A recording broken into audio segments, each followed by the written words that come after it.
بسم اللہ الرحمن الرحیم۔ سامعین کرام، آپ سن رہے ہیں جیمز ہیڈلی چیس کی کہانیوں کے اردو ترجموں میں سے ایک اردو ترجمہ چوتھا یکا، جس کو اردو میں ترجمہ کیا ہے سراج الدین شیدہ نے، اور یہ اس سلسلے کی قسط نمبر 9 ہے۔ مجھے امید ہے آپ کو میری یہ کاوش پسند آ رہی ہوگی۔ آپ نے اگر ابھی تک میرا چینل کہانی گھر سبسکرائب نہیں کیا تو ابھی میرے چینل کو سبسکرائب کر کے بیل نوٹیفیکیشن آن کر لیجئے تاکہ آنے والی ہر نئی کہانی کی اطلاع بر وقت آپ تک پہنچ سکے۔ واپس اپنی خوابگاہ میں پہنچ کر ہیلگا نے ہینڈ بیگ میز پر رکھا اور کھڑکی کے پردے کھینچ دیے۔ وہ کئی منٹ تک وہاں چپ چاپ کھڑی پہاڑوں کے خاکوں کو گھورتی رہی۔ اندھیرے میں پہاڑوں کے یہ خاکے زمین کے سینے سے ابھرے ہوئے بڑے بڑے پھوڑے لگ رہے تھے۔ ہلکی ہلکی برف باری میں کٹاک نولاک کی طرف سے آتی ہوئی کاروں کی روشنیاں عجیب سی دکھائی دے رہی تھیں۔ لوگانوں میں برف کبھی کبھار ہی گرا کرتی تھی۔ لوگانوں کی جھیل دور سے سیاہ شیشے کی طرح دکھائی دے رہی تھی۔ اپنے صبر و سکون اور غیر معمولی استقلال پر ہیلگا کو خود بھی اچنبھا ہوا تھا۔ اس کا دل معمول کے مطابق دھڑک رہا تھا، گویا اس نے زندگی کا یہ عظیم ترین حادثہ بھرپور استقامت سے سہ لیا تھا۔ وہ ایک جال میں پھانس لی گئی تھی اور اب اسے اس جال سے نکلنے کی تدبیر کرنا تھی۔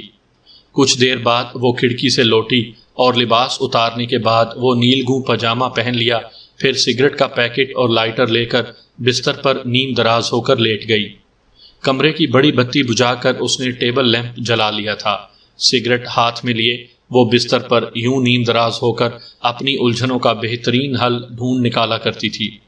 سب سے پہلے تو اس نے اس پہلو کے متعلق سوچا کہ دنیا کے ایک معمر ترین شخص کی بیوی بنے رہنا کس قدر اہمیت رکھتا ہے۔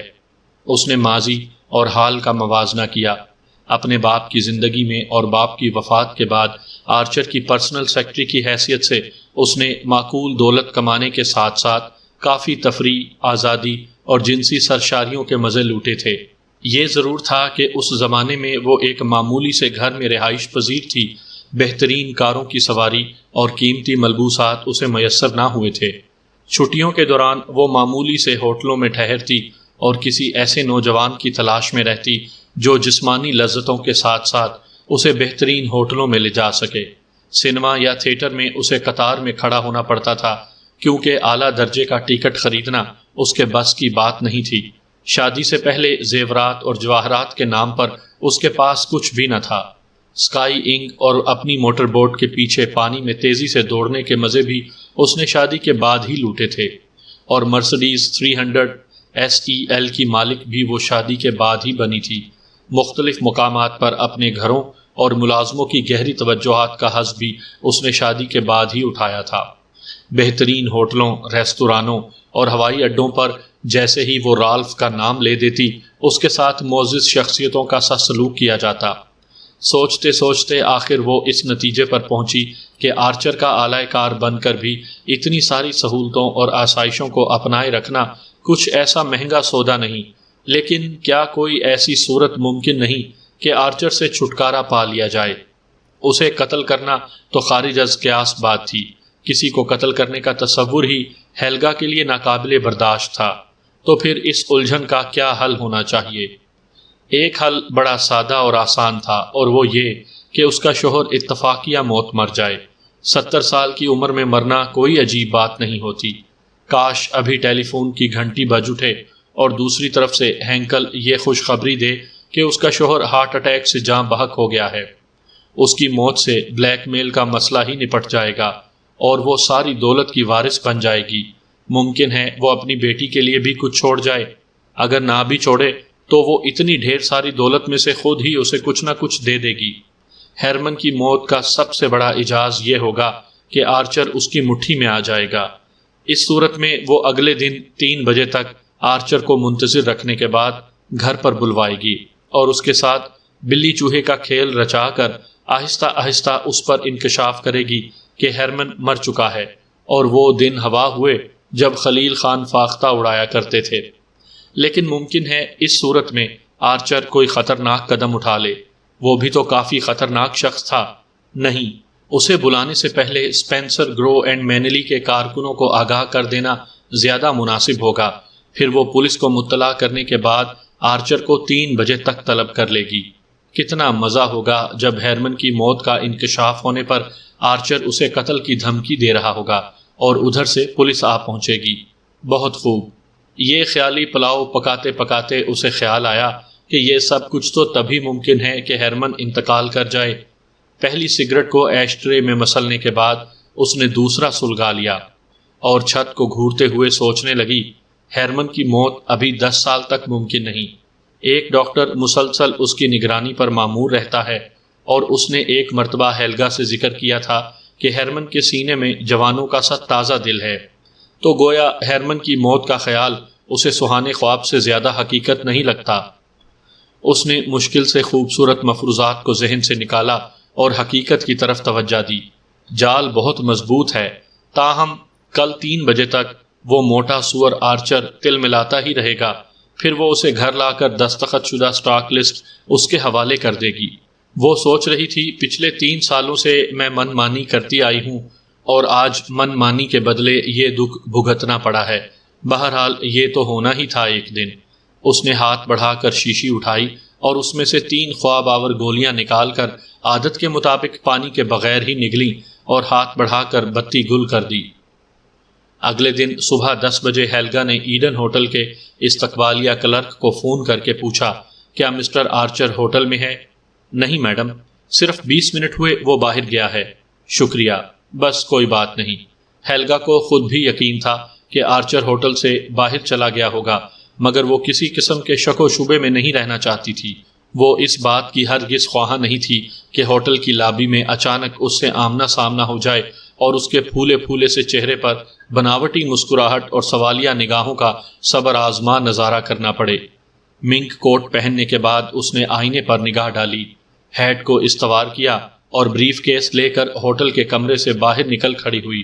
آرچر کی مہیا کردہ سٹاک لسٹ بریف کیس میں بند تھی۔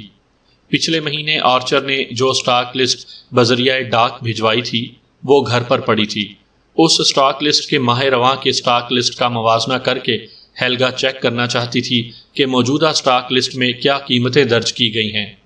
یوں وہ اس امر کے متعلق یقین کر لینا چاہتی تھی کہ در حقیقت آرچر نے کتنی رقم خرد برد کی ہے۔ آرچر نے $20 لاکھ بتائی تھی، مگر اس بات کا امکان تھا کہ زیادہ رقم خرد برد کی گئی ہو۔ خواب آور گولیوں کی وجہ سے اس کے اعصاب تناؤ اور کشیدگی کا شکار تھے۔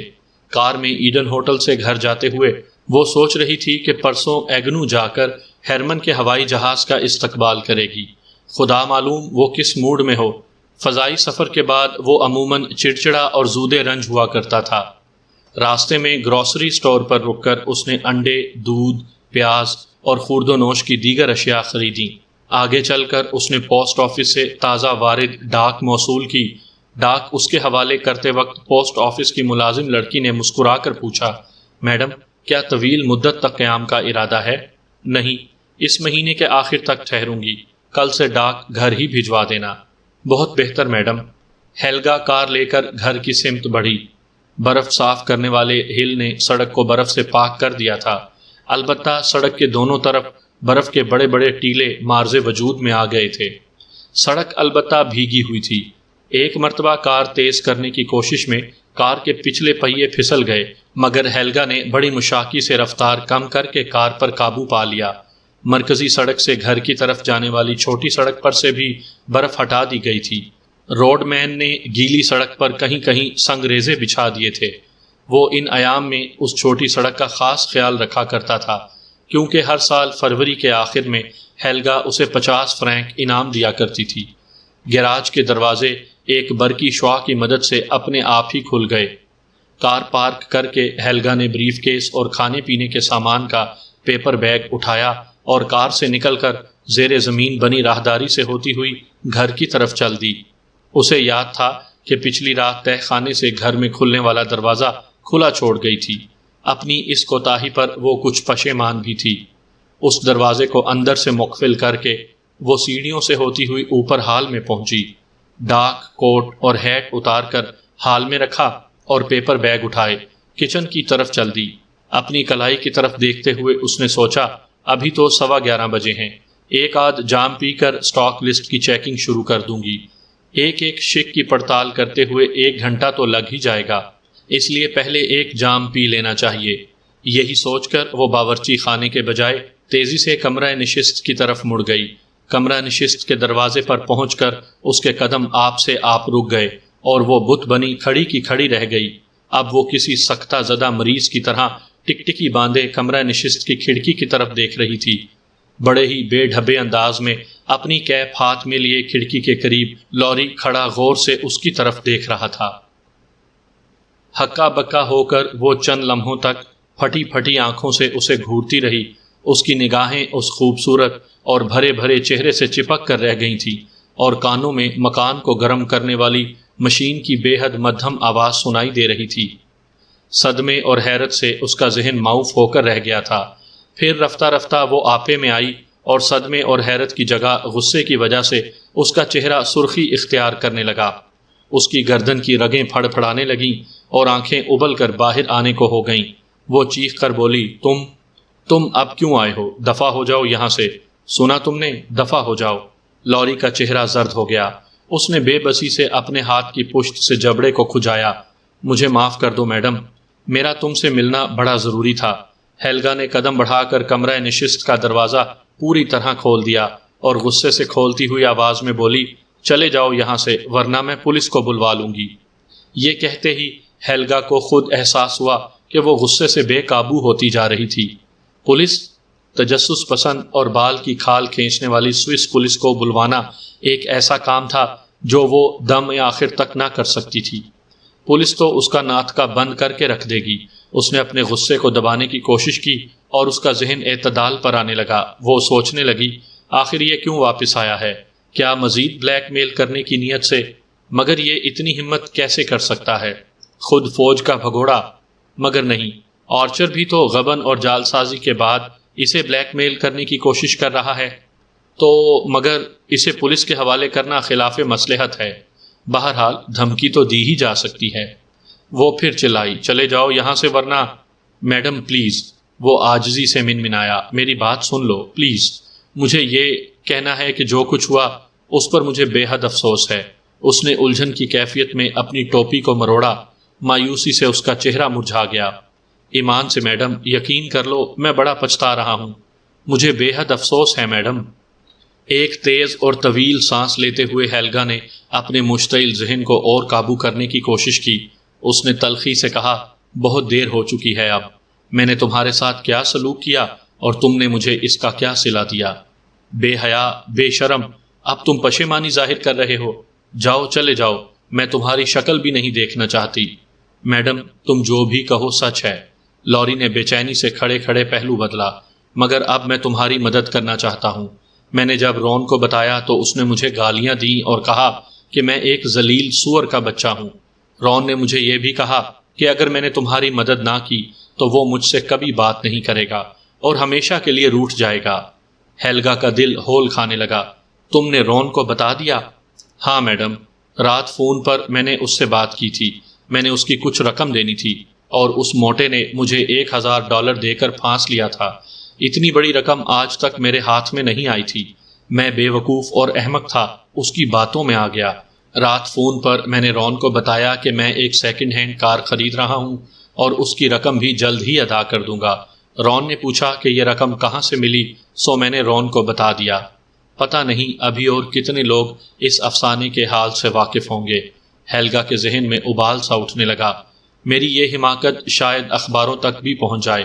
بل کھاتے ہوئے ذہن کے ساتھ وہ آگے بڑھی اور الماری کے قریب جا کر گلاس میں ووڈکا کا کافی مقدار انڈیلی اور برف کی آمیزش کے بغیر غٹا غٹ اسے حلق سے اتار لیا۔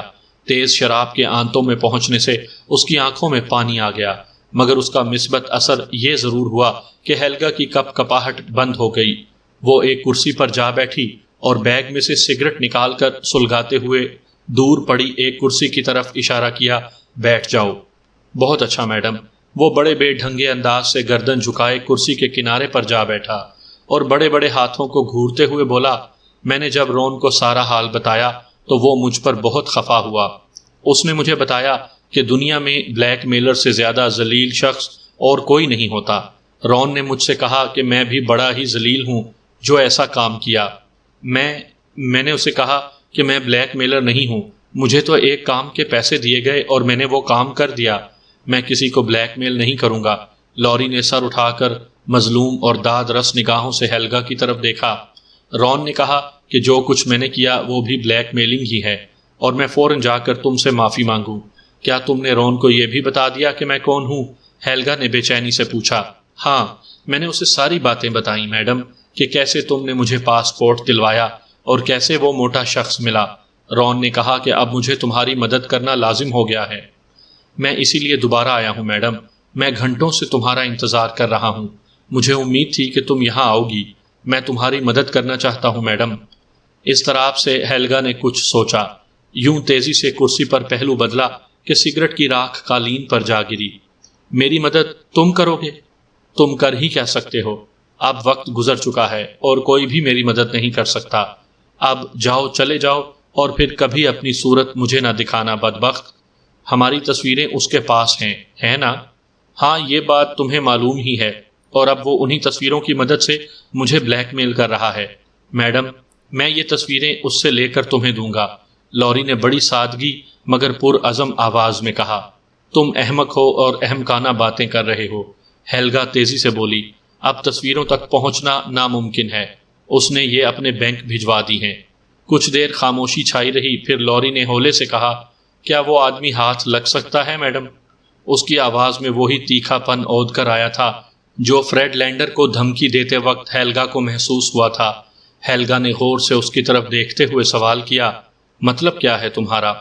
لوری نے اپنی ٹوپی کرسی کے قریب فرش پر ڈال دی اور جیب سے چیونگم کے ایک پیکٹ پر سے کاغذ اتارتے ہوئے وہ بڑی گھمبیر آواز میں بولا، میڈم، اگر وہ میرے ہاتھ لگ جائے تو میں اسے اس بات پر آمادہ کر سکتا ہوں کہ وہ تصویریں بینک سے منگوا لے، پھر وہ تصویریں تمہیں مل جائیں گی۔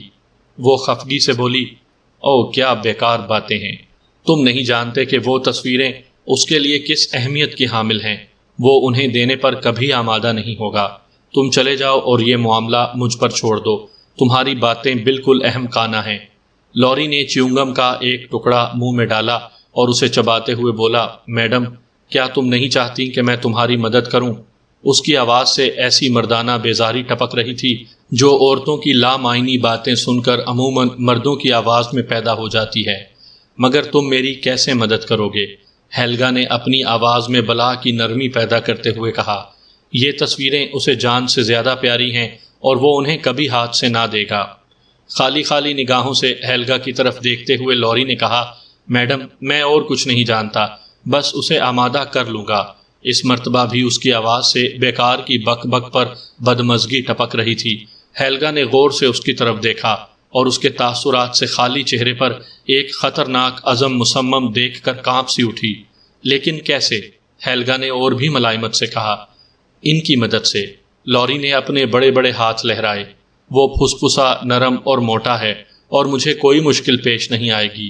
ایک ہلکی سی امید کے تحت ہیلگا کی آنکھیں چمک اٹھیں اور اس کا دل امید و بیم کی آماجگاہ بن کر وارفتگی سے دھڑکنے لگا۔ وہ بولی، لیکن اب تک تصویریں بینک پہنچ چکی ہوں گی۔ لوری نے کندھے اچکا کر جواب دیا، اسے بس یہ کرنا ہوگا کہ بینک کو خط لکھے، یہ خط ملتے ہی بینک تصویریں واپس بھجوا دے گا، بس اتنی سی بات ہے۔ تجویز کافی معقول اور قابل عمل تھی۔ غیر متزلزل قدموں سے ہیلگا اٹھی اور شرابوں کی الماری کی طرف بڑھتے ہوئے بولی، لوری، بہتر ہے کہ تم کچھ پی کر تازہ ہو جاؤ۔ نہیں میڈم، میرے لیے اور کچھ نہ لانا۔ ہاں، اگر بیئر ہو تو وہ لے آؤ۔ ہیلگا نے اس کے لیے بیئر اور اپنے لیے ووڈکا مارٹینی کے گلاس تیار کیے۔ اپنی شراب میں اس نے برف اور مزید مارٹینی شامل کی۔ اس دوران وہ بڑی شدت سے مسلسل سوچ رہی تھی کہ آرچر اس لڑکے کی قوت سے اتنا مروب اور ہیبت زدہ ہو جائے گا کہ بینک کو تصاویر کی واپسی کے لیے خط لکھ دے۔ ہیلگا کو معلوم تھا کہ آرچر موٹا اور پھوکے جسم کا مالک ہے۔ اس کی لوری پر نظر گئی۔ لوری کسی فائٹر کی طرح دکھائی دے رہا تھا اور جیکٹ کے نیچے اس کے بازوؤں کی مچھلیاں مضطرب دکھائی دے رہی تھیں۔ بیئر کا گلاس اسے دینے کے بعد ہیلگا کرسی پر جا بیٹھی۔ اس کی طرف سے اگر بینک کو ایسی تحریر موصول ہو جائے تو بینک یقیناً تصاویر واپس کر دے گا، مگر یہ ذرا مشکل ہی ہے کہ وہ بینک کو ایسی ہدایات دے۔ یہ کوئی مشکل نہیں ہے میڈم، اسے بینک کو خط لکھنا ہی پڑے گا۔ جس بھرپور اعتماد اور یقین کے ساتھ لوری نے یہ دو سادہ سے جملے کہے، اس سے ہیلگا کی ہمت بندھ گئی اور اسے یوں محسوس ہوا جیسے اس کے سینے پر سے کسی نے بڑی ہی بوجھل چٹان اٹھا لی ہو۔ جو اسے پیسے دے رہی تھی وہ ایک نئی امید کے تحت بولی، تو بینک کے نام خط پر تم اسے دستخط کروا لو گے؟ لوری نے سر ہلایا اور کہا، ہاں میڈم۔ ہیلگا نے گلاس میں سے چسکی لگا کر اسے میز پر رکھا اور ایک سگریٹ سلگا لیا۔ ذرا مجھے سوچ لینے دو۔ کافی دیر تک سکوت طاری رہا، پھر ہیلگا نے پوچھا، کیا کچھ اندازہ لگا سکتے ہو کہ دستخط کرنے میں وہ کتنا وقت لے گا؟ چیونگم کو جبڑوں میں رقص دیتے ہوئے لوری نے سوال کی نوعیت کو جانچا اور پھر کندھے جھٹکا کر بولا، میڈم کچھ کہنا مشکل ہے، پتہ نہیں وہ کتنا ضدی اور مستقل مزاج ہے۔ اگر وہ جوان ہوتا تو زیادہ وقت نہ لیتا اور صرف 2-3 گھنٹوں میں ہی ہتھیار ڈال دیتا، لیکن وہ ادھیڑ عمر ہونے کے ساتھ ساتھ نرم جسم کا مالک ہے۔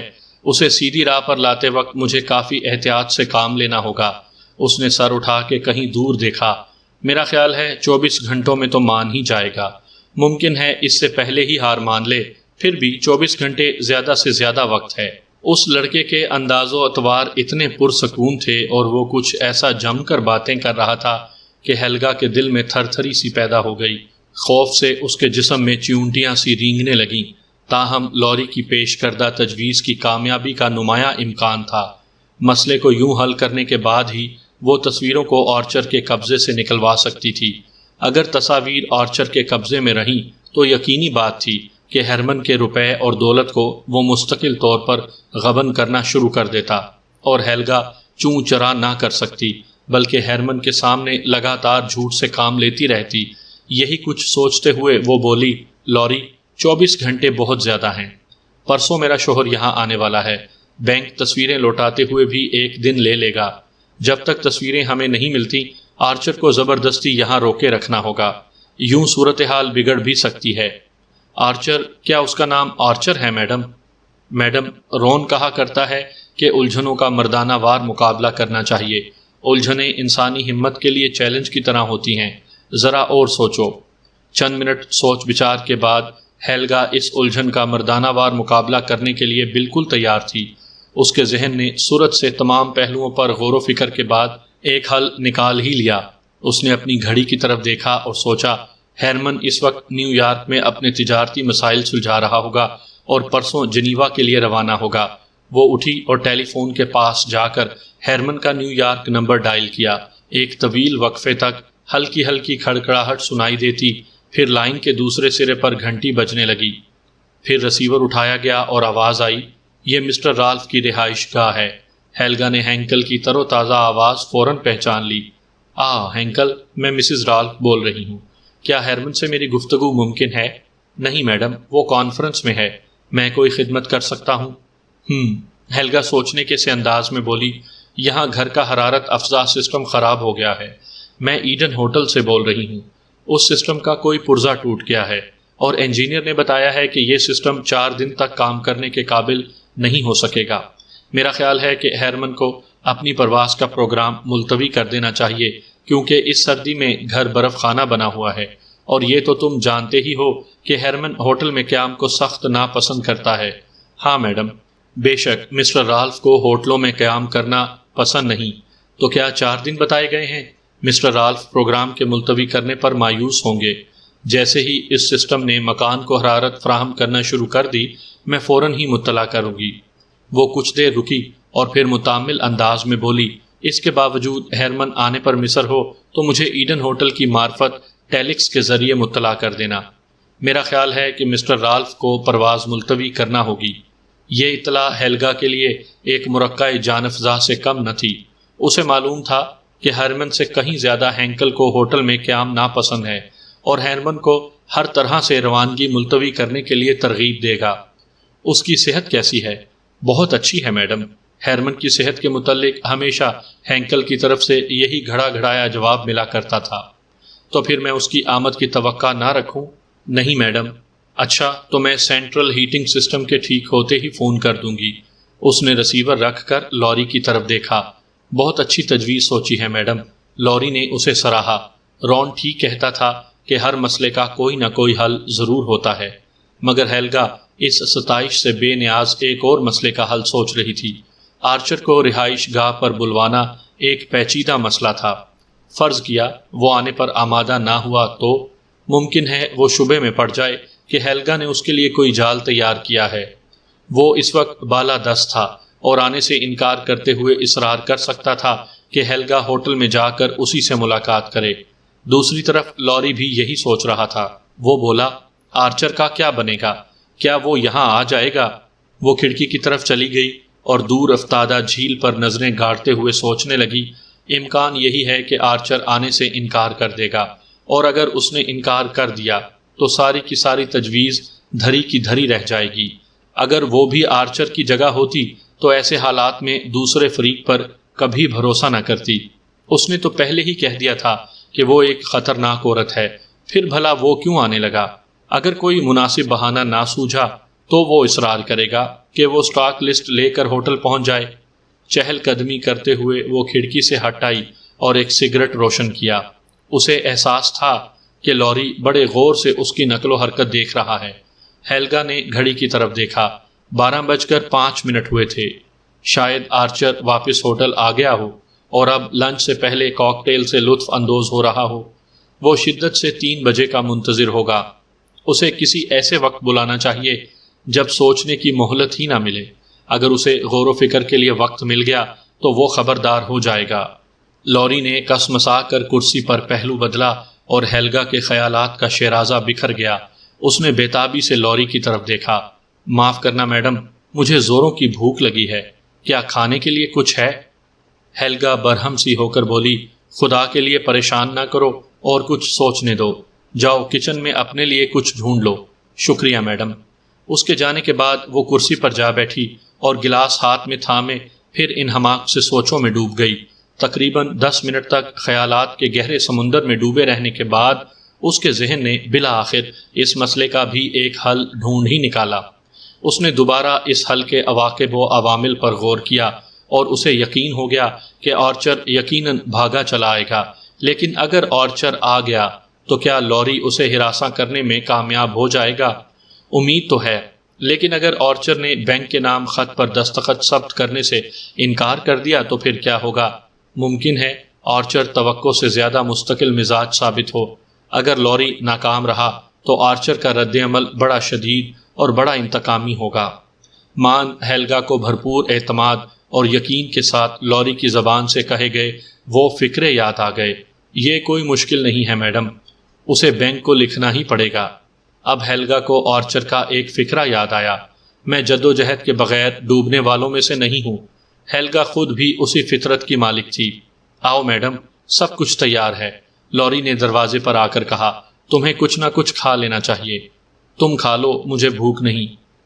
او آ جاؤ میڈم، ہو سکتا ہے سپہر کو کھانے کی مہلت نہ ملے، کوئی تجویز سوجھی؟ ہاں، بہت خوب، آؤ کھانے کے لیے چلیں۔ بادل نخواستہ ہیلگا اٹھی اور اس کے ساتھ باورچی خانے کی طرف چل دی۔ ایک بڑی سی کیتلی میں لوری نے چوڑی سوئیوں کے پکوان کے ساتھ ساتھ پیاز اور ٹماٹر کی ترکاری تیار کر رکھی تھی۔ اس سادی سی غذا پر نظر پڑتے ہی ہیلگا کی بھوک چمک اٹھی۔ دونوں نے خاموشی سے کھانا ختم کیا۔ تم تو بہت اچھا کھانا بنا لیتے ہو لوری۔ لوری نے خوش ہو کر دوستانہ اور گرم جوش مسکراہٹ نچھاور کی۔ ہاں، میری ماں نے مجھے کھانا پکانا سکھایا ہے۔ میڈم، آرچر کب تک یہاں آ جائے گا؟ اس نے بچوں کے سے انداز میں ہاتھ کی پشت سے منہ صاف کیا۔ کچن کی کرسی پیچھے کی طرف دھکیلتے ہوئے وہ اٹھ کھڑی ہوئی۔ اگر وہ آنے پر آمادہ ہو گیا تو آدھ گھنٹے میں یہاں ہوگا۔ کمرہ نشست میں پہنچ کر ہیلگا نے سگریٹ کی طرف ہاتھ بڑھایا۔ لوری بھی اس کے پیچھے وہیں آ گیا تھا۔ اس نے پوچھا، میڈم وہ کیسے آئے گا؟ اس کے پاس کرائے کی ایک کار ہے۔ لوری نے چیونگم کے ایک پیس پر سے کاغذ اتارتے ہوئے پوچھا، اگر میں نے اس کے لیے گیراج کا دروازہ کھولا تو کیا وہ اندر آ جائے گا؟ ہیلگا نے چونک کر اس کی طرف دیکھا۔ اس سوال کا مطلب؟ دیکھو نا میڈم، میرے خیال میں یہ اچھا ہوگا کہ میں اس سے نیچے کھیلوں کے کمروں میں بات کروں۔ لوری نے کمرہ نشست کو نگاہوں سے سراتے ہوئے کہا، یہ بڑا نفیس اور آراستہ کمرہ ہے، اس کمرے میں اس سے بات کرنا ٹھیک نہیں۔ استوار اور فولادی عزم کے ساتھ کہے گئے ان فکروں نے ہیلگا کے جسم میں سردی کی شدید لہر دوڑا دی۔ وہ ہکلاتے ہوئے بولی، تم اسے تم اسے زخمی تو نہیں کرو گے؟ کچھ پتہ نہیں میڈم، میرا خیال ہے کہ ایسا کرنے کی نوبت نہیں آئے گی۔ وہ بے حسی سے مسکرا دیا۔ کچھ ادھیڑ عمر لوگ اپنے آپ کو ہمیشہ جوان سمجھتے رہتے ہیں۔ ممکن ہے آرچر کو 2-4 ہاتھ لگانا پڑیں، اور اگر ایسا کرنا ہی پڑا تو بہتر ہے کہ وہ کھیلوں کے کمرے میں فرش پر گرے۔ یہ ٹھیک ہے نا؟